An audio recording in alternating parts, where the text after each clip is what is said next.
The Gallic Wars by Julius Caesar, translated by W.A. McDevitt and W.S. Bone. Book 3. Chapter 1. When Caesar was setting out for Italy, he sent Servius Galba with the 12th Legion and part of the cavalry against the Nantuetes, the Varagri, and Sudoni, who extend from the territories of the Allobroges and the Lake of Geneva and the River Rhone to the top of the Alps.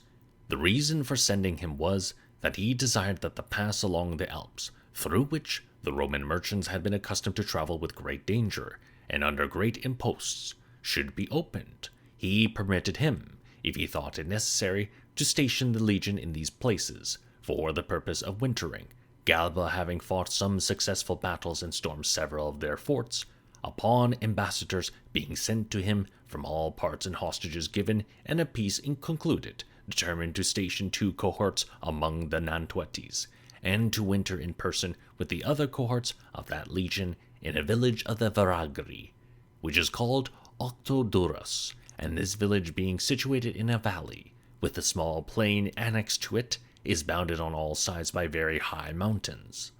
As this village was divided into 2 parts by a river, he granted one part of it to the Gauls, and assigned the other, which had been left by them unoccupied, to the cohorts to winter in.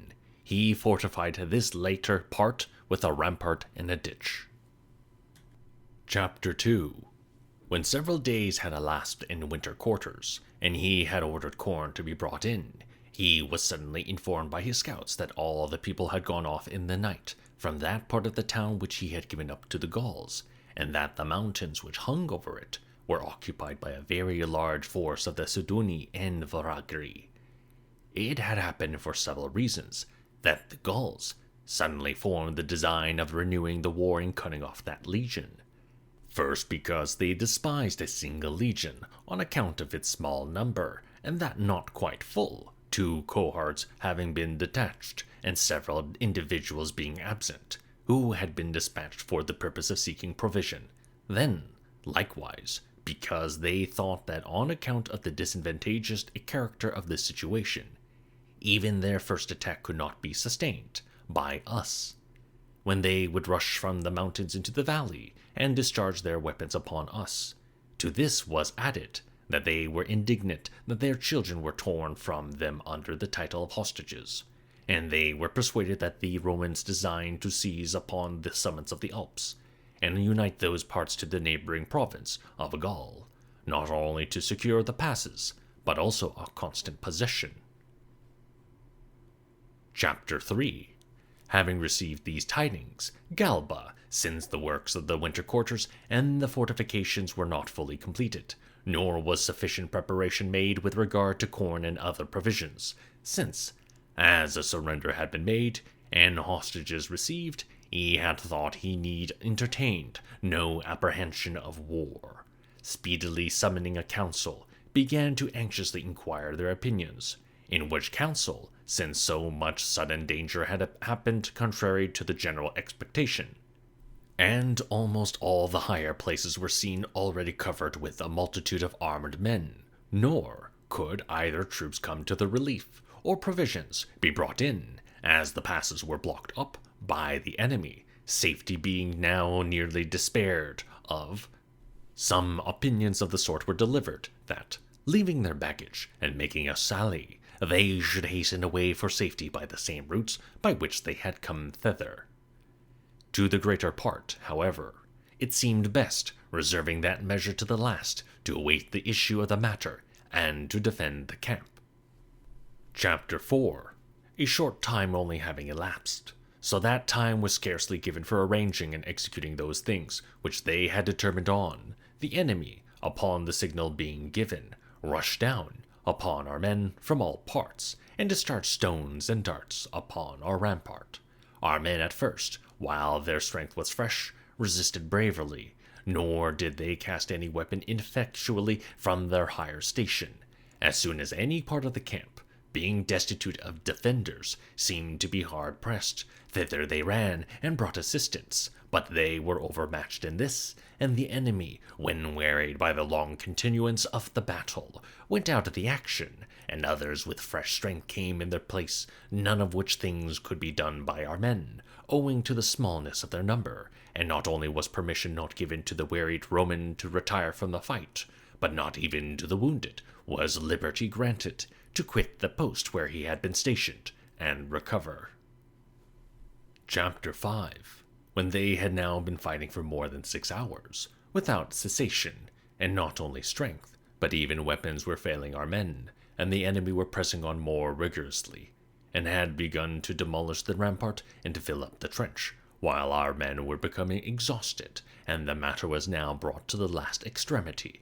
P. Sextius Baculus, a centurion of the first rank, whom we have related to have been disabled by severe wounds in the engagements with the Nervii, and also C. Volusinus, a tribune of the soldiers, a man of great skill and valor, hastened to Galba, and assured him that the only hope of safety lay in making a sally and trying the last resource. Whereupon, assembling the centurions, he quickly gives orders to the soldiers to discontinue the fight a short time, and only collect the weapons flung at them, and recruit themselves after their fatigue, and afterward, upon the signal being given, sally forth from the camp, and place in their valor all their hope of safety.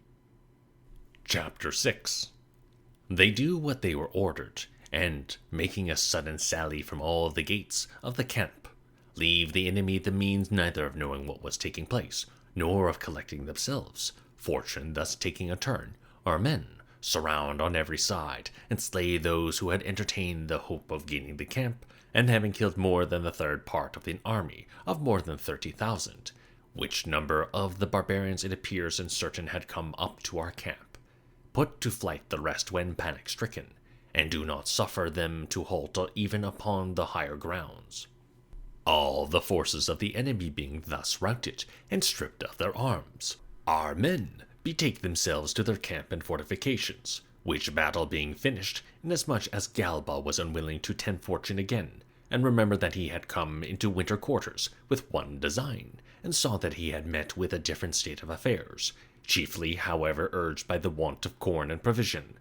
Having the next day burned all the buildings of that village, he hastens to return into the province, and as no enemy opposed or hindered his march, he brought the legion safe into the country of the Nantuetes, thence into that of the Allobroges, and there wintered. Chapter 7. These things being achieved, while Caesar had every reason to suppose that Gaul was reduced to a state of tranquility, the Belgae being overcome, the Germans expelled, the Sidoni among the Alps defeated, and when he had, therefore, in the beginning of winter, set out for Illyricum, as he wished to visit those nations and acquire knowledge of their countries, a sudden war sprang up in Gaul. The occasion of that war was this: P. Crassus, a young man, had taken up his winter quarters with the 7th Legion among the Andes, who border upon the Atlantic Ocean. He, as there was a scarcity of corn in those parts, sent out some officers of cavalry and several military tribunes among the neighboring states, for the purpose of procuring corn and provision, in which number T. Tarasidius was sent among the Esubai, M. Trebius Gallus among the Corosolatai, Q. Valanius T. Silius amongst the Veneti. Chapter 8. The influence of this state is by far the most considerable of any of the countries on the whole sea coast, because the Veneti both have a very great number of ships, with which they have been accustomed to sail to Britain, and thus excel the rest in their knowledge and experience of nautical affairs, and as only a few ports lie scattered along that stormy and open sea, of which they are in possession, they hold as tributaries almost all those who are accustomed to traffic in that sea. With them arose the beginning of the revolt, by their detaining Silius and Valanius, for they thought that they should recover by their means the hostages which they had given to Crassus. The neighboring people, led on by their influence, as the measures of the Gauls are sudden and hasty, detain Trebius and Tarasidius for the same motive, and quickly sending their ambassadors, by means of their leading men, they enter into a mutual compact to do nothing except by general consent, and abide the same issue of fortune. and they solicit the other states to choose rather to continue in that liberty which they had received from their ancestors, than endure slavery under the Romans. All the sea coast being quickly brought over to their sentiments, they send a common embassy to P. Crassus to say, if he wish to receive back his officers, let him send back to them their hostages. Chapter 9. Caesar, being informed of these things by Crassus, since he was so far distant himself, orders ships of war to be built in the meantime on the river Loire, which flows into the ocean, rowers to be raised from the province, sailors and pilots to be provided. These matters being quickly executed, he himself, as soon as the season of the year permits, hastens to the army. The Veneti, and the other states also, being informed of Caesar's arrival, when they reflected how great a crime they had committed, in that the ambassadors, a character which had among all nations ever been sacred and inviolable, had by them been detained and thrown into prison, resolved to prepare for a war in proportion to the greatness of their danger, and especially to provide those things which appertain to the service of a navy, with the greater confidence, inasmuch as they greatly relied on the nature of their situation. They knew that the passes by land were cut off by estuaries, that the approach by sea was most difficult, by reason of our ignorance of the localities, and the small number of the harbors, and they trusted that our army would not be able to stay very long among them, on account of the insufficiency of corn. And again, even if all these things should turn out contrary to their expectation, yet they were very powerful in their navy. They well understood that the Romans neither had any number of ships, nor were acquainted with the shallows, the harbors, or the islands of those parts where they would have to carry on the war, and the navigation was very different in a narrow sea from what it was in the vast and open ocean. Having come to this resolution, they fortify their towns, convey corn into them from the country parts, bring together as many ships as possible to Venetia, where it appeared Caesar would at first carry on the war. They unite to themselves as allies for that war the Ossizami, the Lexovi, the Nanetes, the Ambealiti, the Morini, the Diablenites, and the Manapi, and send for auxiliaries from Britain, which is situated over against those regions. Chapter 10. There were these difficulties which we have mentioned above, in carrying on the war, but many things, nevertheless, urged Caesar to that war. The open insult offered to the state in the detention of the Roman knights, the rebellion raised after surrendering, the revolt after hostages were given, the confederacy of so many states, but principally lest if the conduct of this part was overlooked, the other nations should think that the same thing was permitted them. Wherefore, since he reflected that almost all the Gauls were fond of revolution, and easily and quickly excited to war, that all men likewise, by nature, love liberty and hate the condition of slavery, he thought he ought to divide and more widely distribute his army, before many states should join the confederation. Chapter 11. He therefore sends T. Labinius, his lieutenant, with the cavalry of the Treveri, who are nearest to the river Rhine. He charges him to visit the Remi and the other Belgians, and to keep them in their allegiance and repel the Germans, who were said to have been summoned by the Belgae to their aid, if they attempted to cross the river by force in their ships. He orders P. Crassus to proceed into Aquitania, with 12 legionary cohorts and a great number of the cavalry, lest auxiliaries should be sent into Gaul by these states, and such great nations be united. He sends Q. Titarius Sabinius, his lieutenant, with 3 legions, among the Unelli, the Cariosalatae, and the Luxovi, to take care that their forces should be kept separate from the rest.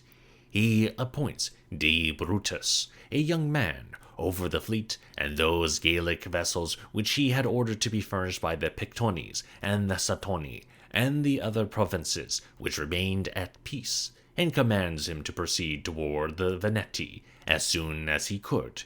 He himself hastens thither with the land forces.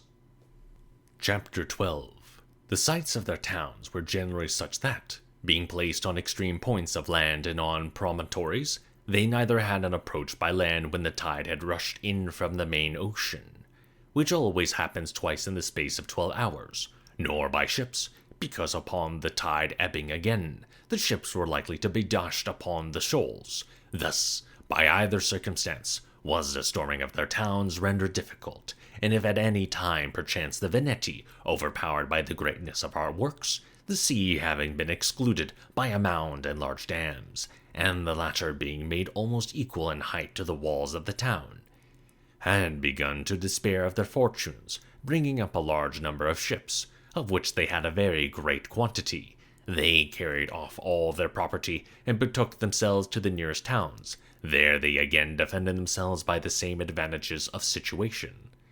They did this the more easily during a great part of the summer, because our ships were kept back by storms, and the difficulty of sailing was very great in that vast and open sea, with its strong tides and its harbors far apart and exceedingly few in number. Chapter 13. For their ships were built and equipped after this manner. The keels were somewhat flatter than those of our ships, whereby they could more easily encounter the shallows and the ebbing of the tide. The prows were raised very high, and, in like manner, the sterns were adapted to the force of the waves and storms, which they were formed to sustain. The ships were built wholly of oak, and designed to endure any force and violence whatever. The benches, which were made of planks a foot in breadth, were fastened by iron spikes of the thickness of a man's thumb. The anchors were secured fast by iron chains instead of cables, and for sails they used skins and thin dressed leather. These were used either through their want of canvas and their ignorance of its application, or for this reason, which is more probable, that they thought that such storms of the ocean and such violent gales of wind could not be resisted by sails, nor ships of such great burden be conveniently enough managed by them. The encounter of our fleet with these ships was of such a nature that our fleet excelled in speed alone, and the plying of the oars. Other things, considering the nature of the place and the violence of the storms, were more suitable and better adapted on their side, for neither could our ships endure themselves with their beaks, so great was their strength, nor on account of their height was a weapon easily cast up to them. And for the same reason they were less readily locked in by rocks. To this was added, that whenever a storm began to rage, and they ran before the wind, they both could weather the storm more easily, and heave too securely in the shallows, and when left by the tide feared nothing from rocks and shelves. The risk of all which things was much to be dreaded by our ships. Chapter 14. Caesar, after taking many of their towns, perceiving that so much labor was spent in vain, and that the fight of the enemy could not be prevented on the capture of their towns, and that injury could not be done them, he determined to wait for his fleet. As soon as it came up and was first seen by the enemy, about 220 of their ships, fully equipped and appointed with every kind of naval implement, sailed forth from the harbor and drew up opposite to ours, nor did it appear clear to Brutus, who commanded the fleet, or to the tribunes of the soldiers and the centurions, to whom the several ships were assigned, what to do, or what system of tactics to adopt, for they knew that damage could not be done by their beaks, and that, although turrets were built on their decks, yet the height of the sterns of the barbarian ships exceeded these, so that weapons could not be cast up from our lower position with sufficient effect, and those cast by the Gauls fell the more forcibly upon us. One thing provided by our men was of great service, viz. Sharp hooks inserted into and fastened upon poles, of a form not unlike the hooks used in attacking town walls.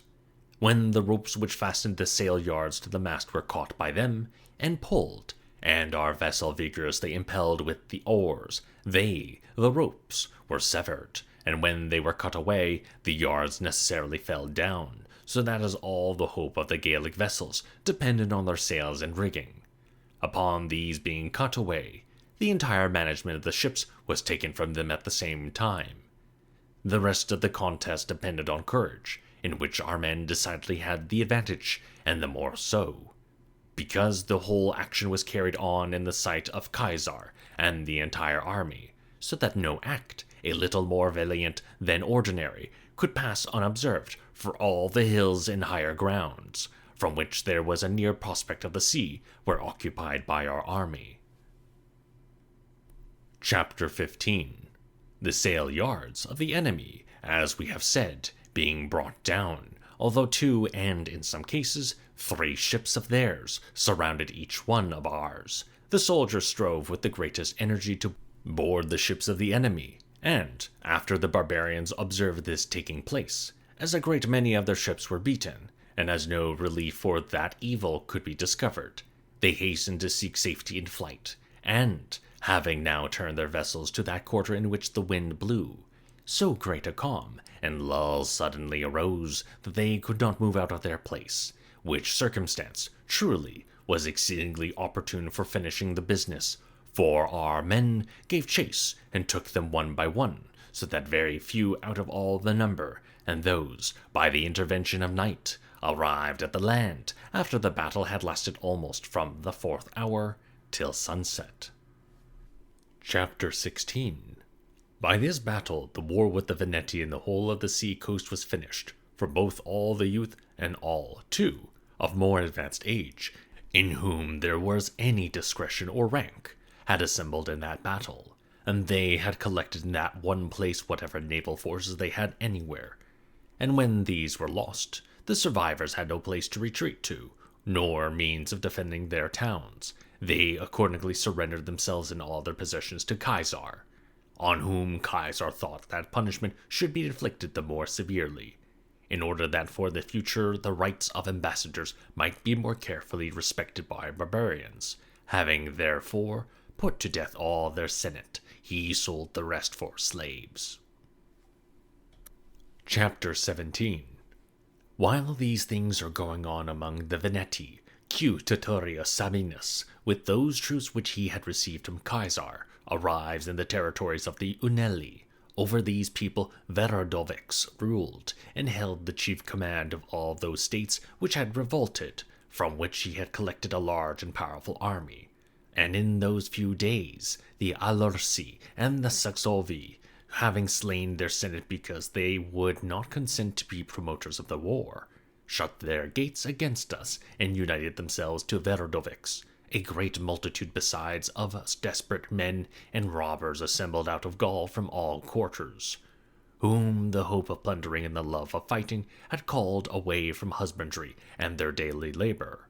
Sabinus kept himself within his camp, which was in a position convenient for everything, while Verodovics encamped over against him at a distance of 2 miles, and daily bringing out his forces, gave him an opportunity of fighting, so that Sabinus had now not only come into contempt with the enemy, but also was somewhat taunted by the speeches of our soldiers, and furnished so great a suspicion of his cowardice, that the enemy presumed to approach even to the very rampart of our camp.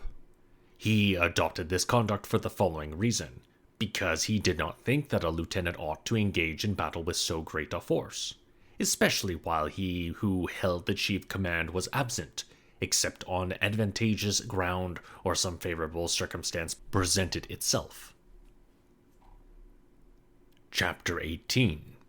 After having established this suspicion of his cowardice, he selected a certain suitable and crafty Gaul, who was one of those whom he had with him as auxiliaries. He induces him by great gifts, and promises to go over to the enemy, and informs him of what he wished to be done, who, when he arrives among them as a deserter, lays before them the fears of the Romans, and informs them by what difficulties Caesar himself was harassed, and that the matter was not far removed from this, that Sabinus would the next night privately draw off his army out of the camp and set forth to Caesar for the purpose of carrying him assistance. Which, when they heard, they all cry out together that an opportunity of successfully conducting their enterprise ought not to be thrown away, that they ought to go to the Roman camp. Many things persuaded the Gauls to this measure: the delay of Sabinus during the previous days, the positive assertion of the pretended deserter, want of provisions, for a supply of which they had not taken the requisite precautions. The hope springing from the Venetic War, and also because in most cases men willingly believe what they wish. Influenced by these things, they do not discharge Veradovics and the other leaders from the council before they gained permission from them to take up arms and hasten to our camp, which being granted, rejoicing as if victory were fully certain, they called faggots and brushwood with which to fill up the Roman trenches and hastened to the camp. Chapter 19. The situation at the camp was a rising ground, gently sloping from the bottom for about a mile. Thither they proceeded with great speed, in order that as little time as possible might be given to the Romans to collect and arm themselves, and arrived quite out of breath. Sabinus, having encouraged his men, gives them the signal, which they earnestly desired, while the enemy were encumbered by reason of the burdens which they were carrying. He orders a sally to be made suddenly from 2 gates of the camp. It happened, by the advantage of situation, by the unskillfulness and the fatigue of the enemy, by the valor of our soldiers and their experience in former battles, that they could not stand one attack of our men, and immediately turned their backs, and our men with full vigor followed them while disordered, and slew a great number of them, the horse pursuing the rest, left but few, who escaped by flight. Thus at the same time Sabinus was informed of the naval battle, and Caesar of victory gained by Sabinus, and all the states immediately surrendered themselves to Titurius. For as the temper of the Gauls is impetuous and ready to undertake wars, so their mind is weak, and by no means resolute in enduring calamities. Chapter 20. About the same time, P. Crassus, when he had arrived in Aquitania, which, as has been before said, both from its extent of territory and the great number of its people, is to be reckoned a third part of Gaul, understanding that he was to wage war in these parts, where a few years before L. Valerius Praeconinus, the lieutenant, had been killed and his army routed, and from which L. Manilius, the proconsul, had fled with the loss of his baggage, he perceived that no ordinary care must be used by him.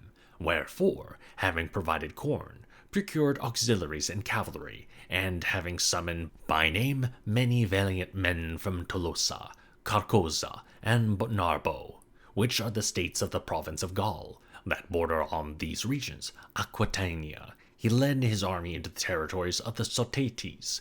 On his arrival being known, the Sotates, having brought together great forces and much cavalry, in which their strength principally lay, and assailing our army on the march, engaged first in a cavalry action. Then, when their cavalry was routed, and our men pursuing, they suddenly displayed their infantry forces, which they had placed in ambuscade in a valley. These attacked our men, while disordered, and renewed the fight. Chapter 21. The battle was long and vigorously contested, since the Sotiates, relying on their former victories, imagined that the safety of the whole of Aquitania rested on their valor.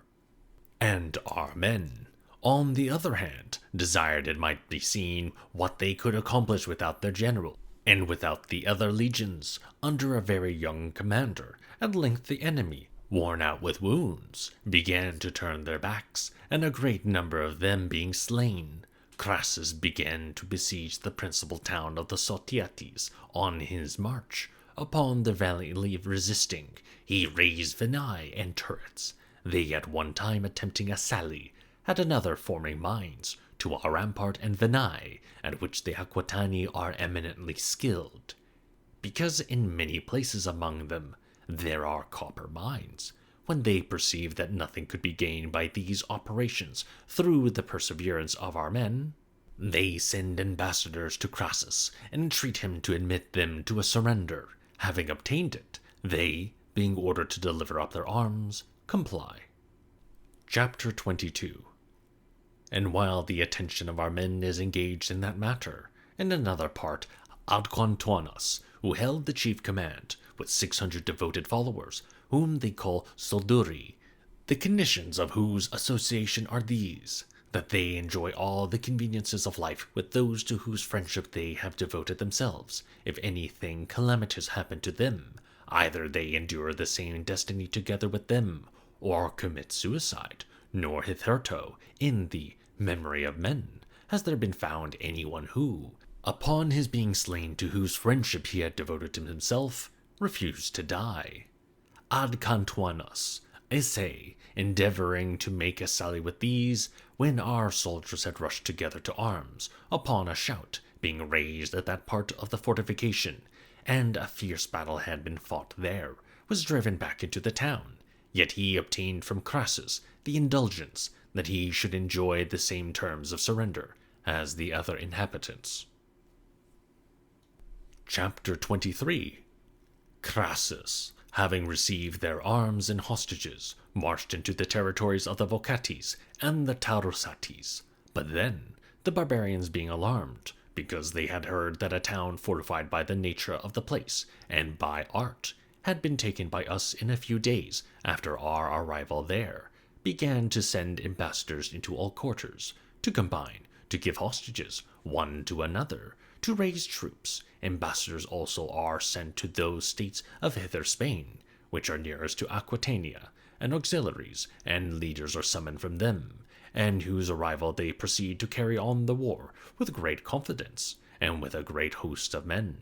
They who had been with Q. Sertorius the whole period of his war in Spain, and were supposed to have very great skill in military matters, are chosen leaders. These, adopting the practice of the Roman people, begin to select advantageous places to fortify their camp, to cut off our men from provisions, which, when Crassus observes, and likewise that his forces, on account of their small number, could not safely be separated, that the enemy both made excursions and beset the passes, and yet left sufficient guard for their camp, that on that account corn provisions could not be very conveniently be brought up to him, and that the number of the enemy was daily increased, he thought that he ought not to delay in giving battle. This matter being brought to a council, when he discovered that all thought the same thing, he appointed the next day for the fight. Chapter 24. Having drawn out all his forces at the break of day, and marshaled them in a double line, he posted the auxiliaries in the center, and waited to see what measures the enemy would take. They, although on account of their great number and their ancient renown in war, and the small number of our men, they supposed they might safely fight, nevertheless considered it safer to gain the victory without any wound, by besetting the passes and cutting off the provisions. And if the Romans, on account of the want of corn, should begin to retreat, they intended to attack them while encumbered in their march and depressed in spirit, as being assailed while under baggage. This measure being approved of by the leaders, and the forces of the Romans drawn out, the enemy still kept themselves in their camp.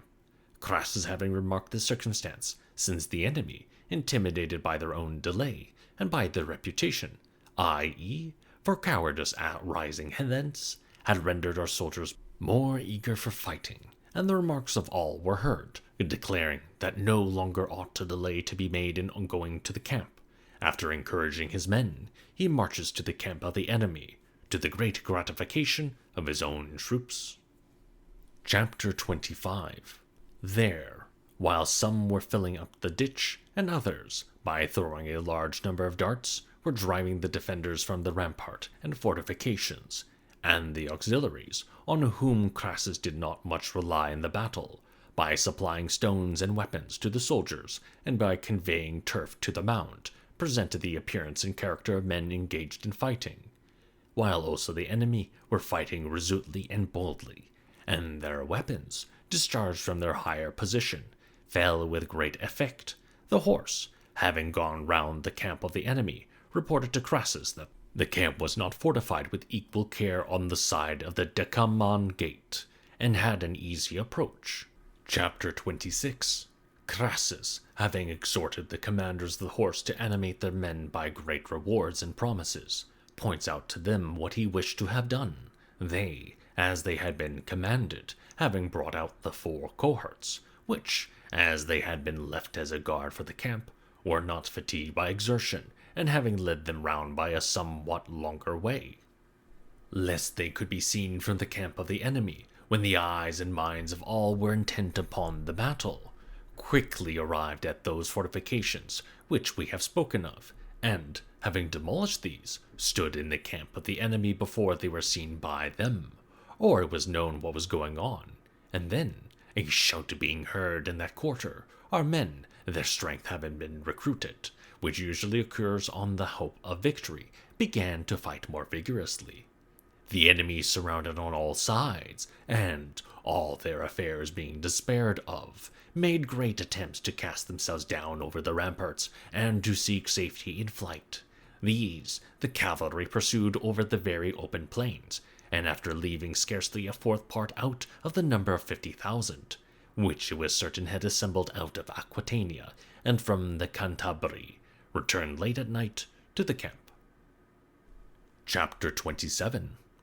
Having heard of this battle, the greatest part of Aquitania surrendered itself to Crassus, and of its own accord sent hostages, in which numbers were the Tarbelli, the Bagariones, the Preseiani, the Volcasates, the Taurusates, the Alorates, the Garates, the Osci, the Garumni, the Sibozates, the Cocosates, a few, and those most remote nations, relying on the time of the year, because winter was at hand, neglected to do this.